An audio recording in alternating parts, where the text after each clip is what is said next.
The scariest thing ever written. There's not gonna be like any romance. There's never romance, Sam. Why would there be romance? So kind of just like a not great guy. Cat on the cover. You're my baby now. I'm keeping you forever. We got some thickies. We got some shorties.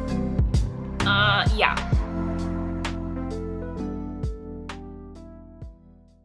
Hi, I'm Sam.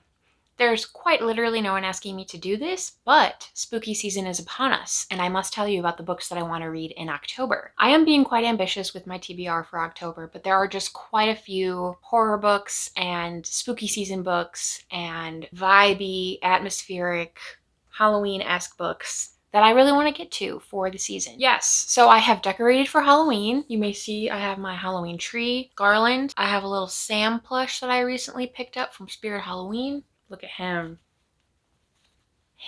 All my little vintage, spooky stuff. We got a little boo hanging here. So yeah, I tried to cram as much Halloween stuff into my backdrop as possible. But anyway, okay, Sam, what are you gonna read in October? There are quite a few classics or like horror classics that I have never read. So I want to get more into reading some more classic horror. A lot of times the language can be really just like boring and not engaging, so the story just doesn't feel as exciting to read, but I think that the ones that I've chosen are ones that are supposed to be really good, so I'm hoping that's the case. The first book that I'd like to read in October is The Exorcist by William Peter Blatty. This is, I feel like, doesn't really need much explanation, but I actually picked this up when I was interviewing in St. Louis. I'd never seen this cover design before, so I picked this up, and yeah, this is like, I think, one of the original exorcism stories. This like rocked the world when it came out because it was like the scariest thing ever written, and the movie, you know, was really disturbing and all of that. So I've seen the movie, I really enjoy the movie, so I have high hopes that I will enjoy the book as well. And then the next classic that I want to read is The Collector by John Fowles, and it's really cool because it has the like green edged pages, and this is about a man who collects women, so kind of just like a not great guy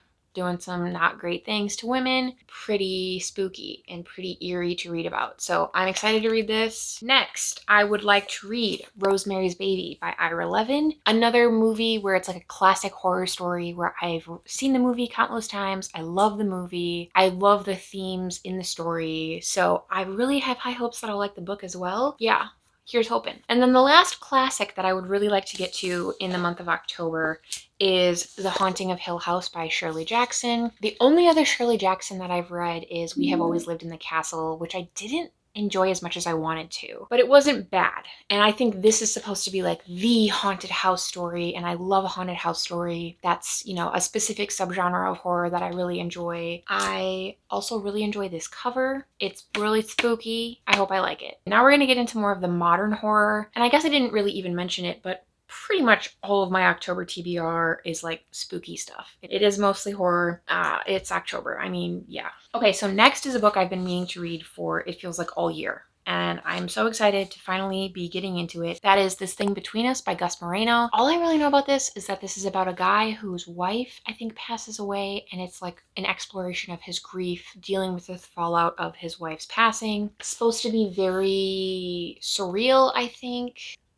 So yeah, that sounds really good. I really hope this is a lot like Threats by Amelia Gray, because I love that book. I will not shut up about that book. So if this is even like half as good as Threats, I think I'll be in for a good time. Next, I would like to read Dear Laura by Gemma Amor. Gemma Amor, I think, is supposed to have quite a few good little spooky stories. This is one, I don't even remember where I like heard about this one, but this is about a woman named Laura, and she gets a letter on her birthday every year from a stranger. The stranger claims to know the whereabouts of her missing friend Bobby, but there's a catch. He'll only tell her what he knows in exchange for something personal. So I think this definitely is a story where it kind of like devolves into you don't know what, and it's kind of like testing like how far will you go, like how much will you give up to potentially find out the whereabouts of your missing friend and potentially save your missing friend. It was a Bram Stoker Award nominee, so hoping this one's good. The next one is one I'm a little on the fence about. I think I could either really like it or it could kind of fall a little flat for me. And Then I Woke Up by Malcolm Devlin.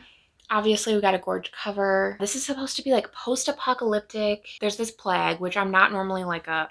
I just think the whole like zombie, oh, there's a plague and there's this outbreak and now it's like post-apocalyptic. That has just been so overdone, so I'm not as interested in those kinds of stories. But this is unique in that the plague affects how you perceive reality, so that's really interesting to me. So the whole idea of the plague could just be like in everyone's minds. I am really intrigued by the reality bending concept. Based on that and the cover, and then yeah, the recommendations of other booktubers that I admire who have liked this, I have pretty high hopes for this. Next is one that I follow a few book accounts on Instagram. I think one of them just shared the cover of this book, and I had never heard of the author, never heard of the publication company or the publisher, but just the title of the short story collection and the cover, I was just like, I think I need to order this book, like pretty blind. So that is Pornography for the End of the World. So pretty NSFW sounding title, but this is supposed to be a short horror story collection by Brian Evenson, who again is an author I had never heard of. I always kind of like to just read the first line of books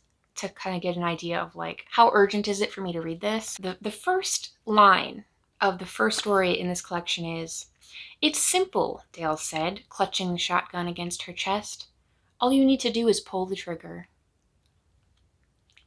Yeah, so that was pretty much like, okay, I need to read this in October because this sounds awesome. If you've watched any of my previous videos, you know I am not a short story girly normally. I want to be so badly. I want to be that person in the cafe being mysterious, reading a short story collection, but they just like are almost always a 3-star for me. I'm really hoping that this one blows my mind, becomes my first 5-star short story collection. Eric LaRocca blurbed it as saying, the literary equivalent of a Molotov cocktail. So again, high hopes for this. And then next I have another short story collection because apparently I don't like joy. But this is one from an author who is supposed to be a horror darling, and I think short stories are specifically where he's really supposed to shine. But that is The Glassy Burning Floor of Hell by Brian Evenson. Never read anything by him, but again, he's supposed to be a really prolific horror author. Pornography for the End of the World sounds pretty splatterpunk and extreme, whereas I think this is going to be more weird and literary and potentially Lovecraftian. I'm not really sure though. I probably won't read the 2 short story collections back to back because for some reason short story collections are just like a lot harder for me to consume and get through. I'm cautiously optimistic.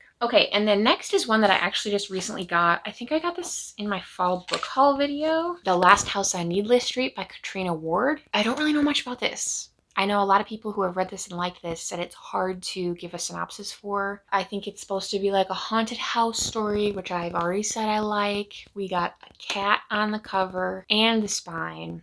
So I think I'm in good hands. And then the next 2 are 2 from my physical TBR. In August, I just read so many books for my physical TBR. I just can't tell you how good it felt to get through so many books on my TBR card. It felt so good to finally like either move them onto my shelf as like, yes, you're my baby now, I'm keeping you forever, or like, I'm selling you on Pango Books, you know? So I'm kind of wanting to keep that momentum going throughout the end of the year. So I'm going to try and read at least a couple from my physical TBR throughout the rest of the year. The 2 I would like to read are 2 Junji Ito books that I still haven't gotten to, and that is Lovesickness and Deserter. So I think these are both short story collections. Yep. So yeah, these are both short story collections. These are just the last 2 that he's released recently that I haven't read yet. I don't know why I like got so behind on his work because I'm a Junji Ito stan. But yes, I would like to read these. And now we're going to switch to audiobooks that I looked ahead on Libby to see like what's going to become available to me. And we got some good ones. These Fleeting Shadows by Kate Alice Marshall. Young adult horror, which can be hit or miss for me, but I think this is a female protagonist. So I'm hoping it's like, it falls into that specific type of young adult horror that I really enjoy, which is like young females just like kicking ass and taking names, you know? This is supposed to be like a mixture between Haunting of Hill House meets Knives Out. And obviously I haven't read Haunting of Hill House yet, but I feel like if it's like a spooky haunted house, okay, I like that. I loved Knives Out. I'm excited. And then next, I should be getting John Dies at the End by David Wong. I also own a physical copy of this because it is kind of a long one, so it'll be nice to be able to listen to it at work, but then I can obviously like read faster than I can than the audiobook. So I think this is supposed to be like kind of goofy. I am thinking this is going to be kind of like Zombieland, so we'll see. And then the last book I should be getting on audiobook on Libby is The Push by Ashley Audrain. I thought this was horror, but when I read the synopsis, it says it's more of like a psychological family drama about motherhood and generational trauma. And motherhood and generational trauma are themes that I tend to enjoy, so at the very least, I hope that those are aspects that I enjoy. One I forgot about is a third short story collection. I ordered this on Interlibrary Loan like probably a month ago, and that it randomly just came in. So that is Cursed Bunny by Bora Chung. So this was translated by Anton Her. This randomly came in like a couple days ago, and I wasn't planning on reading this, obviously, so I already had like picked my TBR out. But then this came in, so I am going to try and squeeze this into October as well because I can't renew this. So it is due October 17th. So if I don't read it, then I suck. People have been saying it's great. Every time I start a short story collection,